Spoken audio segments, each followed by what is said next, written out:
just a moment, but first tonight at 5:30, our continuing coverage of the coronavirus. Health experts trying to sound the alarm about COVID cases jumping to levels not seen since March. Welcome back to ABC 6 News at 5:30. I'm John DeLuca. Two highly transmissible subvariants of Omicron are responsible for over 80% of new cases in the country. ABC 6 News anchor Olivia DeRocha joins us now live in the studio with a look at what it means for you. Olivia. Well, John, those subvariants we're talking about are BA4 and BA5. Health officials telling me here in Rhode Island, not only are they seeing an uptick in patients being admitted, a majority of those patients are people who have had some sort of immunity to COVID, whether that's a shot or having the virus in the past. Here's why. Even though we've seen a handful of COVID variants since the start of the pandemic, health officials warning they believe now we're seeing the most contagious ones yet.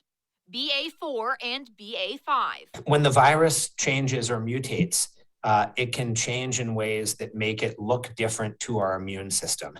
And that's what's really interesting and why this set of variants, BA4 and 5, seem to be spreading more. Chief of Emergency Medicine at Lifespan, Dr. Jay Scher, says these new mutations bring up the question of how long immunity really lasts from the virus itself or a shot. What we don't know is, was the variant that was spreading back in the winter, November, December, January, if you got this in December, how much immunity do you have now? Dr. Philip Chan with the Rhode Island Department of Health says even though BA4 and BA5 are newer variants, some symptoms reported by patients are more atypical than the symptoms that come to mind when we think of COVID.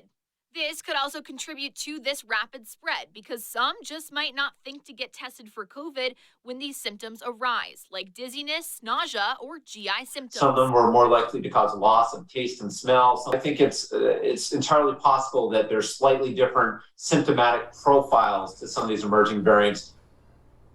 And health officials adding, while it might seem redundant, it really is important to get vaccinated or a booster if you're eligible, as they're seeing these variants mutate and infect more age groups. For now, live in the newsroom, I'm Olivia DeRocha, ABC 6 News. Thank you.